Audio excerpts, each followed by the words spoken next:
A mágoa, ela te impede de fazer quem você é parar de beber no seguinte sentido, ela te atrapalha, ela vira um obstáculo, porque ela te deixa com comportamentos improdutivos. O que acontece? A mágoa é um sentimento de dor que parece uma tristeza, né? Um ressentimento. Ele é causado perante uma situação em que nós nos sentimos ofendidos, decepcionados, injustiçados. Seja muito bem-vindo, seja muito bem-vinda a mais um vídeo aqui no meu canal em que eu falo sobre estratégias para você fazer quem você ama parar de beber sem deixar de cuidar de si.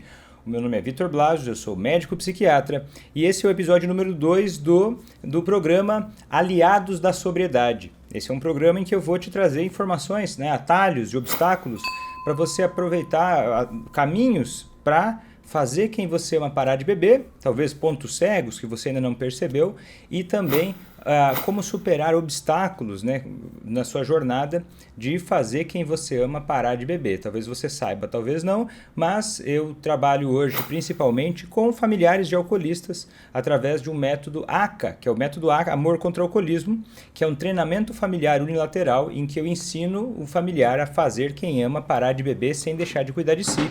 Existe inclusive um curso online em que isso acontece, mas nesse momento não está aberto, mas a gente tem também esses outros conteúdos como esse que você está assistindo aqui. Esse é o programa Aliados da Sobriedade, em que a gente fala, né, em que eu falo sobre estratégias para você ir avançando nessa sua jornada de fazer quem você ama parar de beber sem deixar de cuidar de si. O episódio de hoje é: por que é tão difícil se livrar da mágoa para fazer quem você ama parar de beber?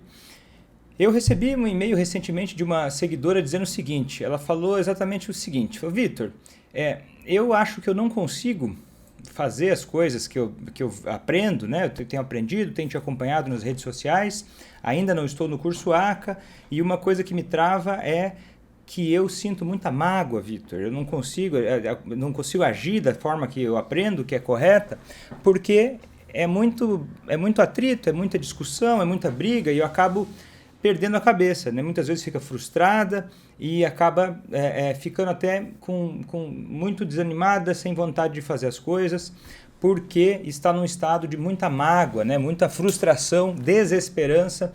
E o que acontece?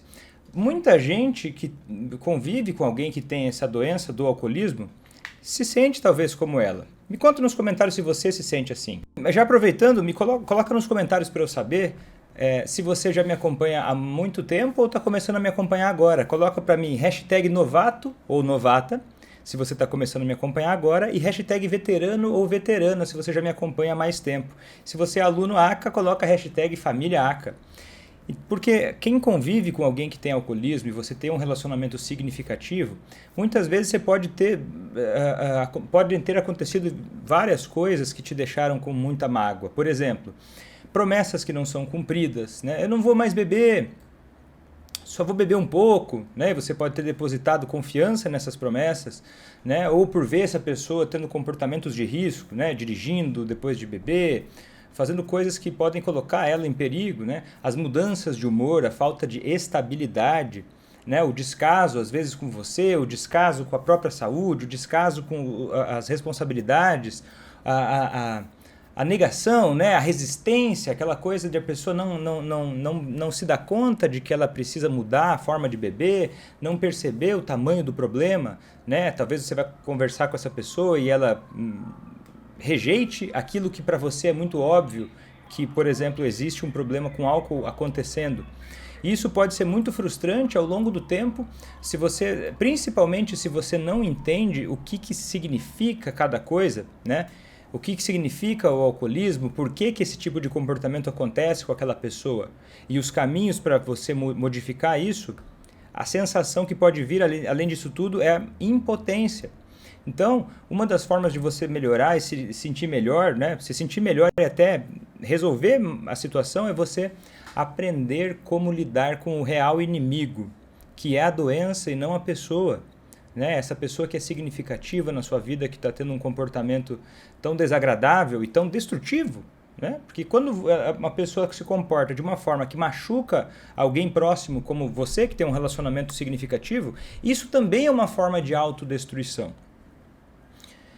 E às vezes é mascarada de preferência, que a pessoa só gosta de beber, quando na verdade não é bem assim. Isso talvez te gere muita ansiedade, né? Ontem eu estava conversando com uma aluna, né, a Daniele, que ela me contou que ela faz até tratamento para ansiedade, porque o marido tem um problema de alcoolismo e ela ficava muito ansiosa, frustrada, ela se sentia desvalorizada, né? Porque vários desafios no relacionamento que eles tiveram, né, ao longo dos anos, vários desafios foram superados, mas parece que a bebida estava sendo a coisa que mais fazia ela se sentir desvalorizada, porque ela ficava cuidando da filha praticamente sozinha e ele passava o tempo de lazer, trabalhava muito e o tempo de lazer ele passava quase todo bebendo, isolado. Né? Ela ia reclamar com ele, ele dizia que não, que ele não estava incomodando ninguém, que ele estava no canto dele. Mas o que ela estava sentindo era a falta dele, não só das responsabilidades, mas de ter o amor, o carinho, né, do relacionamento entre eles. E aí, o que acontece? Ela me contou que quando ela entrou no curso ACA em janeiro de 2023 agora, logo em fevereiro, ele parou de beber, né? Ela começou a aplicar, começou a fazer mudanças, ele parou de beber e isso teve um impacto muito grande na ansiedade dela também. Ela disse que até o psiquiatra dela ficou muito contente, né? Quando viu que ela conseguiu até baixar a dose do remédio dela de ansiedade e ficar muito bem. Voltou a dormir bem, começou a se sentir melhor e o marido já há mais ou menos 2 meses, né? A gente está em abril agora, nesse momento que eu gravo esse vídeo, então está completando agora 2 meses de sobriedade, algo inédito na história da vida dela e do casamento dela. Então a informação é muito importante, mas agora eu quero te ajudar a compreender como que a mágoa acontece e ao longo desse vídeo eu vou te falar sobre como perceber se você está ou não com mágoa, porque às vezes a gente fala de uma forma muito superficial e parece uma coisa óbvia, mas talvez você não perceba que você tem muita mágoa. E isso é um dos obstáculos, né? Para você lidar com isso. Mágoa é um sentimento, e daí ao longo desse vídeo eu vou te explicar como que reconhecer a mágoa, alguns truques secretos que fazem a mágoa não ir embora, que se você, às vezes, sem querer, você acaba bloqueios secretos, ocultos, que podem estar te dificultando de se libertar desse sentimento tão desagradável e no final vou te explicar sobre como sair dele e avançar, certo? Só que é o seguinte, a mágoa, ela te impede de fazer quem você é parar de beber no seguinte sentido, ela te atrapalha, ela vira um obstáculo, porque ela te deixa com comportamentos improdutivos. O que acontece? A mágoa é um sentimento de dor que parece uma tristeza, né? Um ressentimento. Ele é causado perante uma situação em que nós nos sentimos ofendidos, decepcionados, injustiçados. Então, quando a gente sente, às vezes, que está sendo traído, desrespeitado, prejudicado por alguma coisa que a pessoa fez, né? É uma emoção natural, é parte da experiência humana. Só que quando ela não é gerenciada da melhor forma, quando a gente não lida com isso de uma forma produtiva, a gente paga um preço dobrado. Então, além do sofrimento da coisa, da mágoa que causou a mágoa, a gente planta e colhe mais coisas negativas, né? Então, uma coisa que já estava ruim, a gente acaba trazendo uma piora para ela por conta do jeito que a gente responde a essa nossa mágoa, né? Porque aí essa mágoa ela pode ser parecida com uma tristeza, ela pode ser parecida com raiva, às vezes é uma tristeza, é uma decepção, né? Por exemplo, uma mãe, né? Eu tenho uma seguidora aqui que está contando agora que ela tem assim, um medo, uma tristeza enorme pelo filho, né? Não se cria um filho para isso. Olha só, é um grande exemplo, talvez você se sinta assim. Isso é um sentimento de decepção. Quer dizer o quê? Uma mãe, um pai, nutre de alguma forma uma expectativa a respeito do seu filho, que pode ser adequado ou não para a situação, isso não é o caso agora, mas o que eu estou dizendo é, se essa expectativa é frustrada, por exemplo, eu esperava que o meu filho ele não tivesse alcoolismo, eu esperava que ele tivesse um desenvolvimento pessoal, emocional e profissional de uma outra forma, mas ele, por ter alcoolismo, ele começou a ter comportamentos que decepcionam as expectativas. Então, o que começa a acontecer? Você começa a se sentir mais triste, mais decepcionada, mais inconformada com aquilo. E às vezes fica preso num looping, assim, meu Deus, essa pessoa fez isso, nossa, ela não é do jeito que eu queria, ela não é do jeito que eu esperava. Poxa, e começa a cabeça a pensar um monte de coisa que eu já vou te falar daqui a pouco, que te travam. Mas é o seguinte, fisicamente, como é que você se sente? Porque é importante você ter noção para esclarecer isso para você. Tem variações, claro, pessoas diferentes em momentos diferentes pode ter uma mágoa que aparece de uma forma diferente, mas para você ter uma ideia geral, o que acontece? Muitas vezes pode te dar um aperto no peito, nó na garganta, o coração às vezes acelerado, né? A respiração mais rápida, muito parecido com a ansiedade, né? Você pode ficar tensa, pode ficar com uma falta de energia, uma falta de vontade de fazer as coisas, né? Uma dificuldade às vezes até para dormir, daí às vezes até problema intestinal, né? Muito solto, muito preso, dor de cabeça, uma sensação de vazio ou desânimo.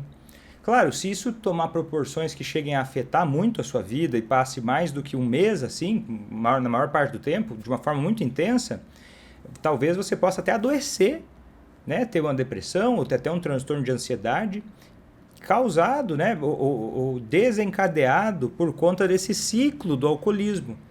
Ciclo do alcoolismo é o que eu chamo das reações que o alcoolismo causa nas pessoas ao redor, e para deixar claro o quanto o alcoolismo ele é influenciado pela forma com a qual você se relaciona, né? Ele traz um impacto em você e você traz um impacto na pessoa, que pode, na medida em que você entender como fazer isso, ser influenciado para o lado da sobriedade. Mas quando você está no ciclo do alcoolismo, você vai se sentindo cada vez pior. Você vai tendo períodos de ilusão, e aí depois você volta a se dar conta, né, que a coisa não está bem. E o que acontece? Ela pode fazer você... Quando a mágoa vem, ela pode dar vontade, porque as emoções são assim. As emoções são como se fosse um impulso de... Você não é obrigado a agir conforme a emoção. Isso é muito importante o que eu estou dizendo. Às vezes é difícil entender isso para muitas pessoas, mas vai te ajudar muito a compreender isso. Uma emoção, ela é um impulso, é uma tendência a agir de uma forma. Ela não é o comportamento. Por exemplo, uma pessoa com mágoa pode ter vontade de evitar aquela pessoa que magoou. Não quero mais me aproximar, eu quero, né, nos poucos momentos que teria para ter uma interação, talvez até positiva, começa a se afastar. Pode ser um impulso que a mágoa causa, só que se você ceder a todos os impulsos das emoções, você vai ter menos controle da sua vida e ela vai ir para lugares que vão te fazer sofrer mais. Será que esse sentimento, agir conforme esse sentimento é interessante para mim ou não? É algo que a gente precisa se perguntar, né? Porque você pode, com a mágoa, ter vontade de evitar a pessoa. Você pode ter vontade de até se afastar de atividades que eram prazerosas para você. E eu logo vou te explicar por quê. Você pode também ficar agressivo, da defensiva. Aí fala, mas do nada a pessoa foi agressiva, foi defensiva comigo. Muitas vezes ela tá com uma mágoa muito grande assim, dentro do coração dela. Né? E eu não estou falando aqui que os sentimentos não importam, pelo contrário, os sentimentos importam muito. A questão é você entender como gerenciar esses sentimentos, justamente para cuidar, porque os sentimentos eles são como se fosse uma bússola que indica os seus valores de vida. Né? Tá magoada, você achou que aquela situação foi injusta. Quando você vê alguém, né, uma mãe que vê um filho se autodestruindo e fica decepcionada, o que ela tem que pegar dessa situação? Você tem que pegar dessa situação o valor que tem por trás, que é o quê? O desejo de ver o filho bem, o desejo de construir uma família saudável, o desejo de que todos estejam bem. E a partir disso começar a pensar em como atingir e ir em direção a esse valor de vida, se for o caso. Né? Eu dei um exemplo de um valor de vida que uma pessoa pode ter nessa situação. Né? Então é importante você parar e observar como é que esse sentimento se desencadeia em você e o que é importante. Porque uma coisa muito perigosa que os sentimentos às vezes fazem, e a mágoa faz, a mágoa que é muito próximo da decepção e da raiva, eles são sentimentos que muitas vezes nos levam a uma tendência a se desconectar de nós mesmos. E aí às vezes você fica pensando, poxa, mas eu fico muito vivendo a vida do outro, eu fico muito pensando só no problema do outro. Não, você não está vivendo a vida do outro quando você se perde de você. Você não está vivendo a vida de ninguém, você está só perdida. Eu faço tudo pelo outro. Não, quando você está perdida, você só está perdida, você não está conectada com o outro. Você não está cuidando demais da vida do outro, você não está cuidando de nada. Porque é um impulso que dá de destruição quando a gente está muito frustrado. A mágoa pode gerar isso. Então é importante você gerenciar a mágoa para não deixar que você tenha comportamentos autodestrutivos também, só que mais sutis. Por exemplo, você vê a pessoa que você ama tendo uma doença do alcoolismo e se autodestruindo. E aí você tem atitudes que não são produtivas. Eu nem estou dizendo qual atitude, mas perceba, produtivas. O que é uma atitude produtiva? É uma atitude que te ajuda no que você quer. Uma atitude que te traz um benefício e não uma coisa pior do que antes. Por exemplo, um marido que está muito decepcionado com a esposa porque ela não parou de beber ainda. E ele começa a evitar qualquer interação com ela e ele gosta dela, ele queria que ela estivesse bem. Por evitar toda e qualquer interação com ela e ficar sempre na defensiva, ele vai estar colaborando para que a relação piore, para que o alcoolismo piore e para que o objetivo desse marido de ver a esposa bem, que é o objetivo dele, nesse cenário que eu estou te imaginando com você, ele se afasta, ele fica mais longe por causa da mágoa que não está bem organizada dentro dele, não está bem gerenciada. E aí você pode ter comportamentos de que tipo? Olha que obstáculo isso para fazer quem ama parar de beber. A pessoa já está lá meio atrapalhada por conta do álcool, né? Ah, não tenho problema, ou eu quero parar de beber, mas eu não consigo, né? Sinais que a gente até pode falar em outro vídeo que nem sempre indicam comprometimento ainda, né? Que a gente trabalha ainda para conseguir mais comprometimento, né? Quando não tem ainda. Mas você pode começar a ter comportamentos parecidos, do tipo assim, passivo-agressivos.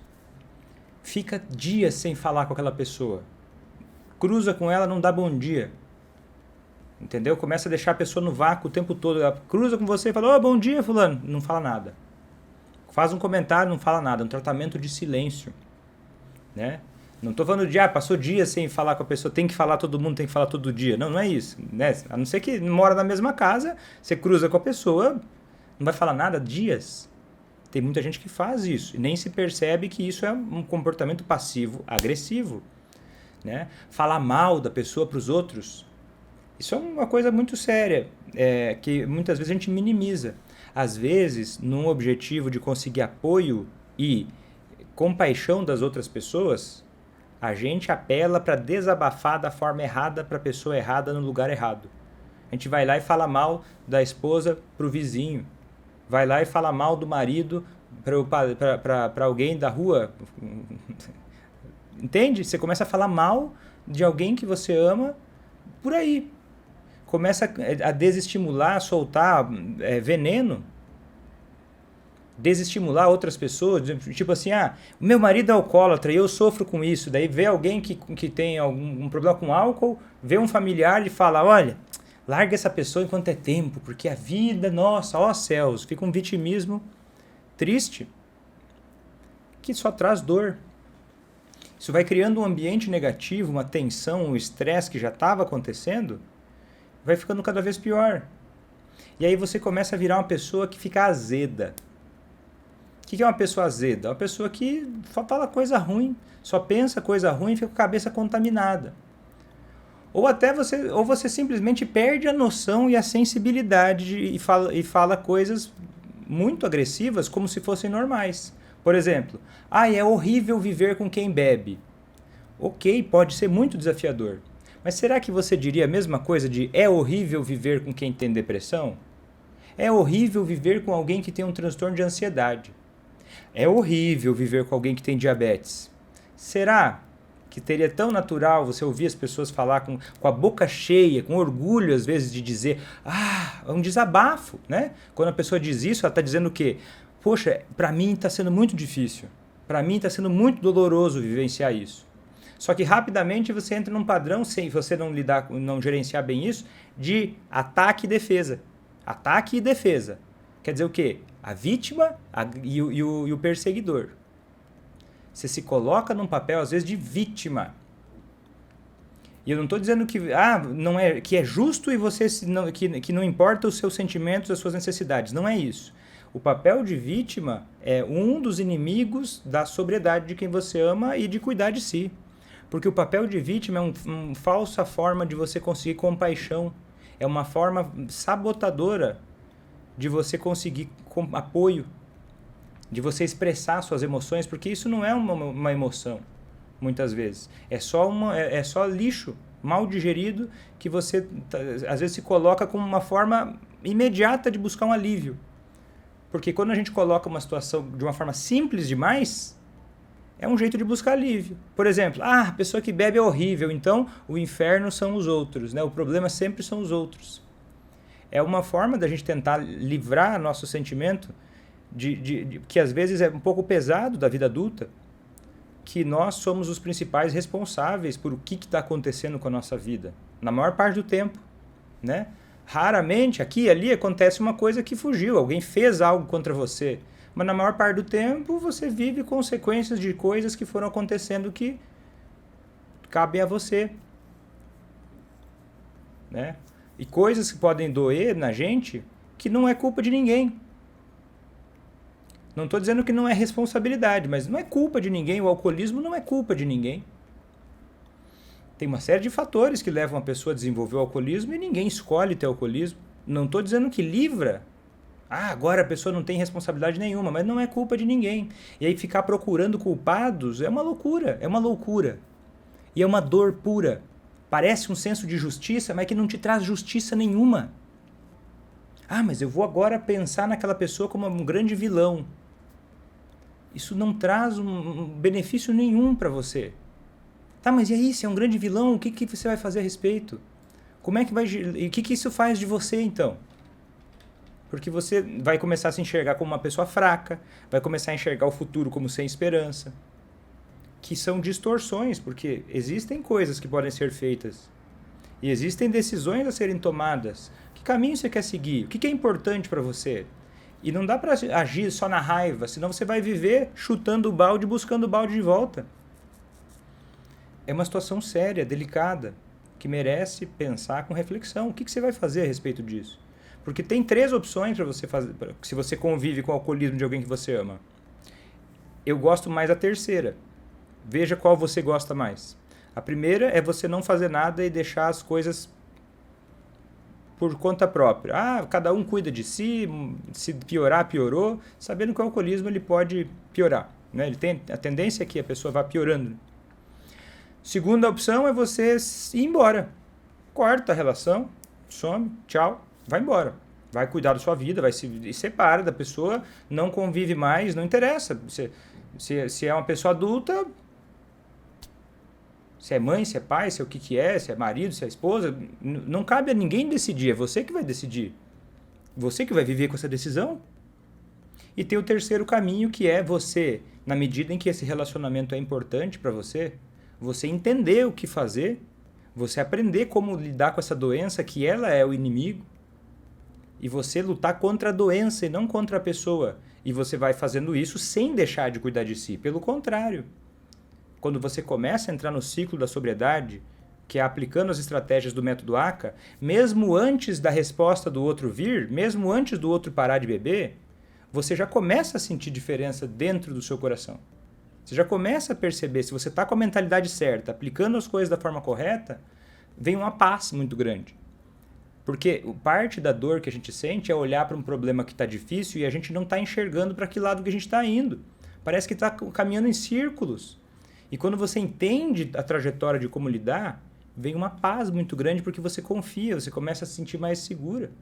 Você vê que as coisas têm jeito. Por mais que não é fácil, por mais que não é imediato, tem jeito. E para quem quer de verdade, ser possível é mais do que suficiente. Então, olha só.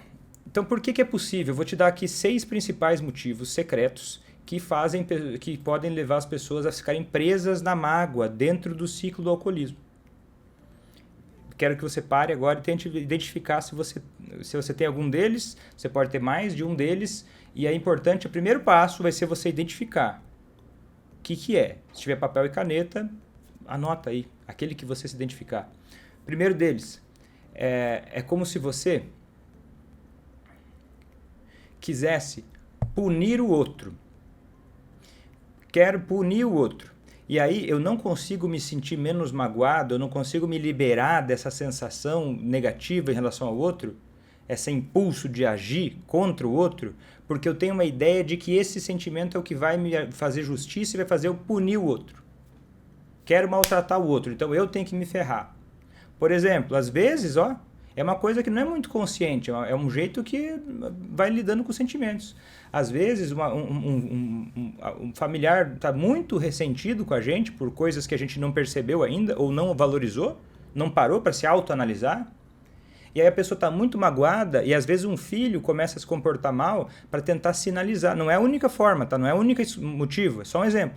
Começa a se colocar numa situação ruim para demonstrar que houve uma coisa que ele achou que foi um erro. É um exemplo. Ou você pode querer demonstrar, vou ser infeliz, e é uma coisa que não é tão consciente, mas para punir o outro, para mostrar que ele não merece ser perdoado. Porque se eu aliviar esse sentimento, eu vou estar livrando o outro de uma punição que ele merece. Segundo motivo, você tem muito medo de ser machucado novamente. E aí você usa a mágoa como um escudo de defesa. Aí você vai virando uma pessoa amarga, azeda ao longo do tempo, e você não quer mais... eu não acredito mais nas pessoas, eu não acredito mais na vida, eu não acredito mais em nada. Nunca mais quero me relacionar com ninguém, não quero... Ou mais com aquela pessoa, né? Não tem jeito porque você tem muito medo e a mágoa fica virando como um escudo de defesa. Mas olha, tem formas de se defender sem sofrer tanto. Você não precisa tomar veneno para se proteger. Mas pode parecer. E às vezes isso é um motivo secreto de você não se livrar da mágoa. E isso te impedir de fazer quem você é parar de beber.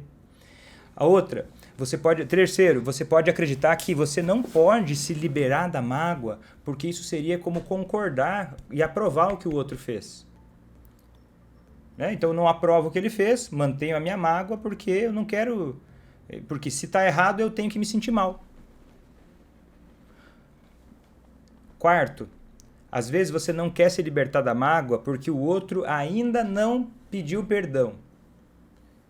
O outro ainda não reconheceu o erro dele. Então, só no dia que ele reconhecer o erro dele, eu vou me libertar dessa mágoa. Até lá, eu vou alimentando ela todo dia. Quinto, a vitimização, né? Quinto é a vitimização. É você se enxergar como um coitadinho, uma coitadinha. Eu tô cansado dessa maldade dos outros. Ai, meu Deus, eu não sei o que eu faço, porque, sabe, eu sou uma vítima desamparada. E aí o seu desamparo, que é real, passa a virar um obstáculo. Ao invés de você cuidar do seu cansaço, do seu desamparo, você começa a se agarrar na ideia de coitadismo. Coitadinho de mim, tudo é injusto comigo, e você não faz nada para colaborar com o seu próprio crescimento. Porque vítimas não querem se libertar, elas só querem culpados. Elas se agarram na ideia, e às vezes o alcoolista faz isso também. Perceba como ele pode fazer isso também. Eu reconheço que eu tenho alcoolismo, eu reconheço, mas não faz nada.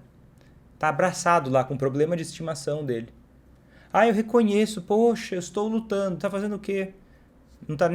Nem volta no médico, nem toma os remédios, nem procura outro tipo de ajuda, não faz nada. Mas, eu reconheço, mas eu não consigo. Mas, o que você está fazendo, poxa? Vitimismo. E o sexto, você tem medo de se libertar da mágoa porque não tendo a quem se culpar, essa é pesada. Você vai ter que se responsabilizar pela tua própria vida e pela tua própria infelicidade. De novo, muitas vezes a gente não quer se libertar da mágoa de alguém, quer ficar lembrando e culpando e acusando alguém, enxergando alguém como uma pessoa terrível. Nossa, como ela é terrível e me faz mal. Cronicamente, ao longo do tempo, porque é um jeito de você não olhar para o tanto de coisa que você tem que fazer na sua vida e você não está fazendo. Você não está cuidando da sua alimentação, você não está cuidando do seu corpo, né? Não se exercita, você não cuida da sua saúde, você não nutre relacionamento, você é uma pessoa fria, distante com todo mundo, ou você é uma pessoa, né?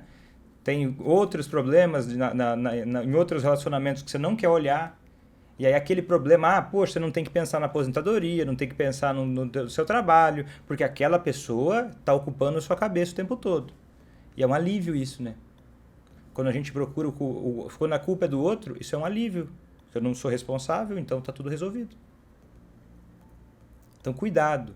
Pode ser um dos 6, pode ser mais do que um desses 6 motivos que você não queira, você não se permita se liberar da mágoa.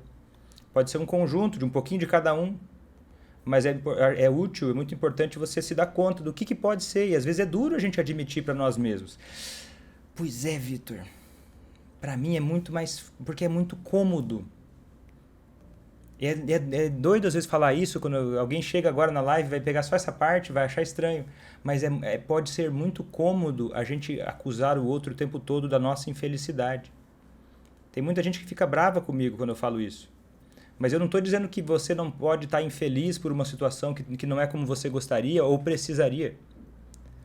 Mas aí você tem uma situação difícil na sua vida, o que acontece? Você tem o jeito, você pode ser parte do problema dessa coisa ruim ou parte da solução. Mas e aí, o que você está sendo? Não precisa responder, pensa você para você. Se quiser, pode comentar. Mas o que você está sendo para a sua vida? Porque você é o principal responsável pela sua vida. E se você não lutar, se não for suficiente para você lutar por você, o que vai ser? É uma fantasia ficar colocando, mas olha... E aí, o que você está fazendo? Você está sendo parte do problema ou da solução? Né? Eu tenho uma aluna que ela tinha muita mágoa do esposo. Ela falava assim pra mim, até antes de entrar no curso ACA. Ai, Vitor, você fala fazer quem ama parar de beber, mas eu não sei se eu amo meu esposo. Eu não sei se eu amo meu esposo. E tratava ele com tudo que ele falava, brigava com ele, dava tratamento de silêncio para ele várias vezes. E o que acontece? Conversando mais a fundo, né? A gente, no curso ACA tem uma comunidade de alunos que a gente interage. Ela contou assim que ela foi se dando conta, conforme avançava no curso ACA, de que isso era um padrão que veio desde a infância dela. Ela era tratada como uma joia pelos pais, até de uma forma muito imatura e infantilizada demais. Os pais impediam ela de ser mais independente, criaram ela para ela ser uma dondoca, vamos dizer assim. O que é uma dondoca? É uma pessoa que, eu vou agora virar a filha do meu marido. O meu marido que vai cuidar de tudo na minha vida e eu vou só receber as coisas. Doloroso olhar isso. É muito doloroso você perceber que, puxa, eu tô com essa armadilha aí. E aí quando o marido não corresponde, ela colocava uma pressão enorme no marido, que se sentia impotente, assim, incapaz, ele tinha uma outra gatilho que quando ele tinha muita pressão ele se sentia incapaz. E essa pressão ela colocava sem querer, porque para ela era muito natural. Ela esperava que o marido fizesse um monte de coisas que eram até exageradas. E aí ela foi se dando conta disso. E começou a perceber, poxa, eu já tô com... já passei dos 50 anos e nunca trabalhei. Pô, talvez eu queira trabalhar. E não é porque ela tem que trabalhar. Não é que todo mundo tem que trabalhar. Pode ter acordos. Mas ela começou a perceber que ela queria. Ela gostava. E ela começou a arrumar uma coisa para ela fazer de trabalho na vida dela. Isso ajudou muito ela começar a ver de uma forma mais equilibrada e mais adulta a vida e o relacionamento. E começou a destravar uma série de áreas da vida dela. Começou a fazer exercício, começou a montar um negócio dela, que ela tinha talentos que ela não usava. Isso dava uma sensação de muito mais bem-estar para ela. E começava a aliviar o clima de uma forma mais saudável, inclusive. Ela começou a ser parte da solução e não do problema. Tanto que ela conta que ela começou, em 3 semanas que ela começou a fazer isso, o marido dela parou de beber. Que era uma coisa que estava bloqueando muito. Fazer isso, claro, estou dizendo um pedaço, né? A gente aqui não tem tempo de abordar a fundo tudo que ela fez, né? Foram partes do processo dentro do curso ACA, né? Então, o que eu quero dizer com isso? Às vezes você pode pensar que eu estou querendo dizer que você é a pessoa errada e culpada, né? Vitor, então quer dizer que você está querendo dizer que a culpa é minha, que está tudo ruim? Então agora eu sou o problema, Vitor. Tá ruim, eu sou injustiçado e você ainda está apontando o dedo na minha cara, dizendo que eu sou o problema. Se você pensou isso, comenta para mim se você pensou isso, que eu estou apontando o dedo para você. Porque pensar isso é um sintoma de estar no ciclo do alcoolismo. Às vezes você acaba escutando tudo como uma coisa que um é culpado e o outro é a vítima. Um é culpado e o outro é vítima. Daí, às vezes, quando você escuta uma forma diferente de enxergar a situação, você fica tentando se classificar naquilo que você faz mais normalmente. Ah, então o Vitor está dizendo que eu posso ser parte da solução ou parte do problema, então eu sou culpada. Não. Eu estou te convidando para pensar numa forma de enxergar as coisas em que não tem culpado e vilão, vítima e vilão. Em que, olha, se uma pessoa te machuca e você alimenta uma mágoa, uma disputa irracional, essa pessoa, o agressor, ele vence 2 vezes. Porque você acaba sendo controlada pela mágoa. Você não percebe que a mágoa que você fica nutrindo é uma ligação muito forte que você vai nutrindo justamente com um lado da pessoa ruim, de um lado da pessoa que não é o melhor lado dela.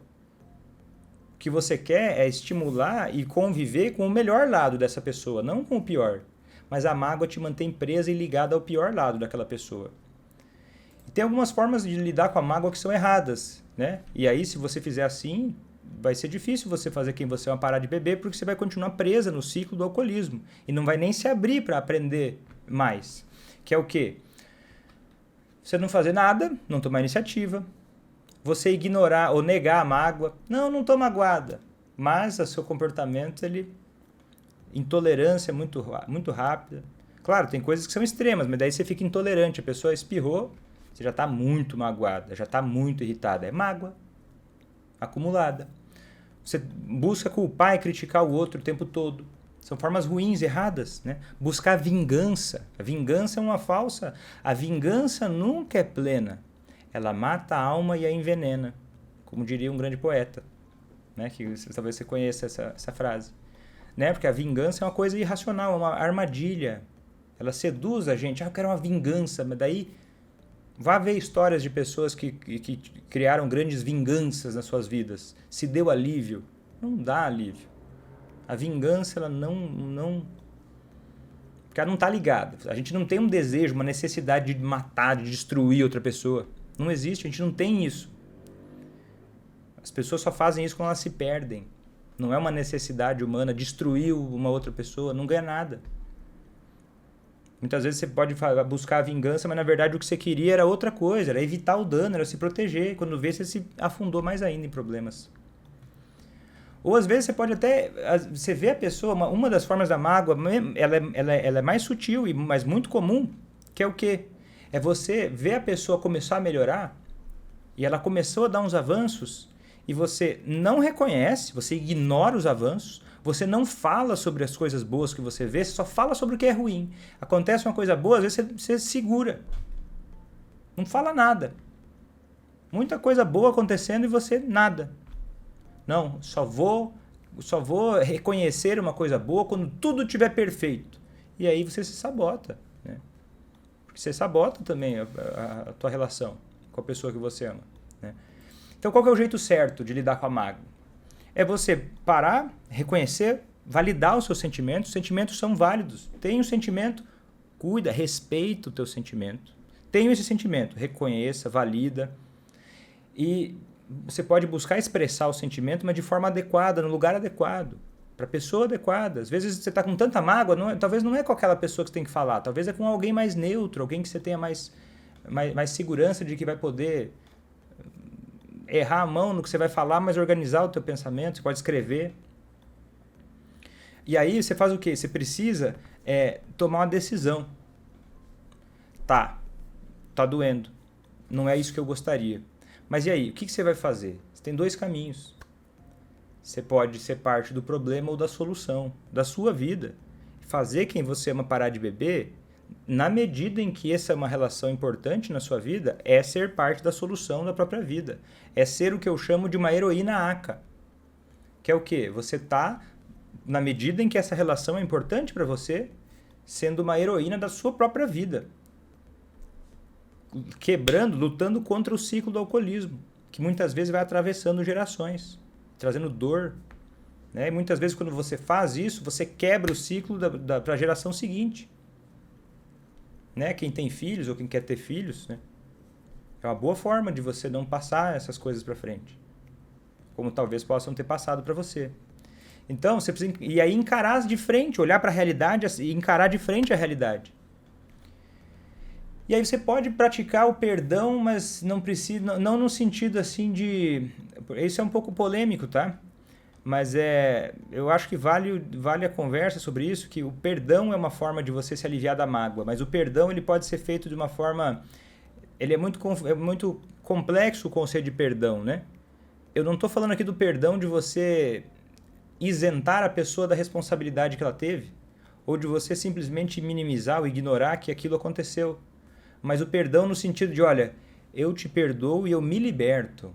Eu não vou ficar mais presa naquele ciclo de culpa, de quem é vilão, de vingança, de querer destruir. É nesse sentido que o perdão, acho que ele é interessante.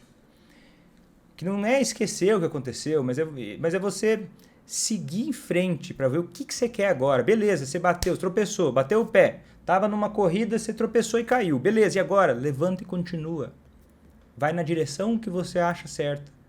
Não fica travada nisso, se debatendo contra uma coisa que aconteceu que não foi legal.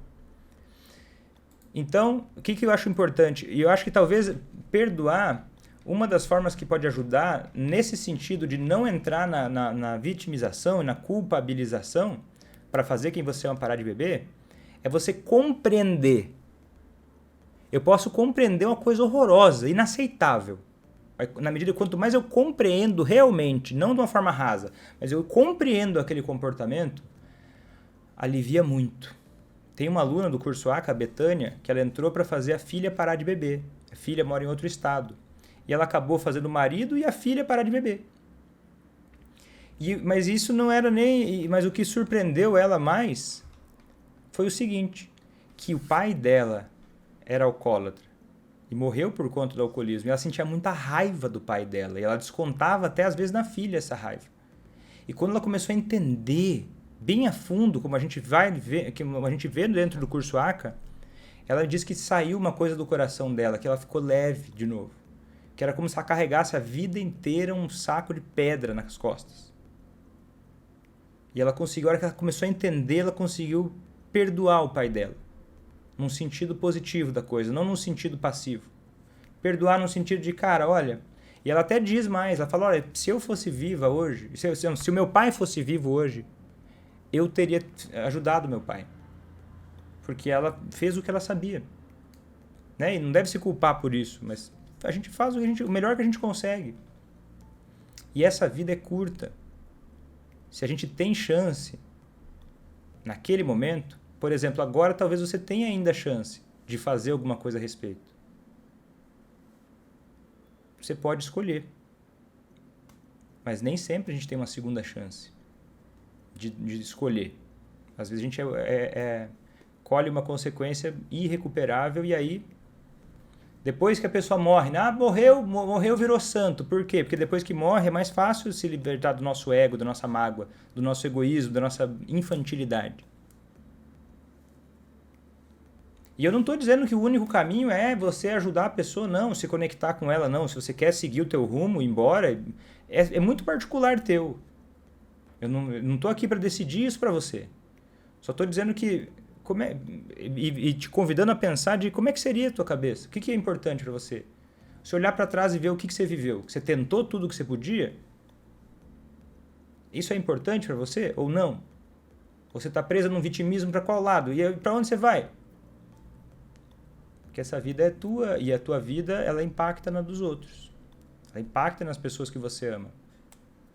Então é quase um compromisso ético você lutar pelas coisas que são importantes para você. Se comprometer com elas. Por mais difícil que elas sejam. Porque fugir não vai tornar mais fácil. Gostou desse conteúdo? Comenta, compartilha. Me avisa, porque para mim é muito importante eu saber esse programa Aliados da Sobriedade, se ele está sendo legal ou não. Me avisa, me conta nos comentários. Se inscreve em todas as redes sociais. Eu vou ficando por aqui. Até a próxima e tchau.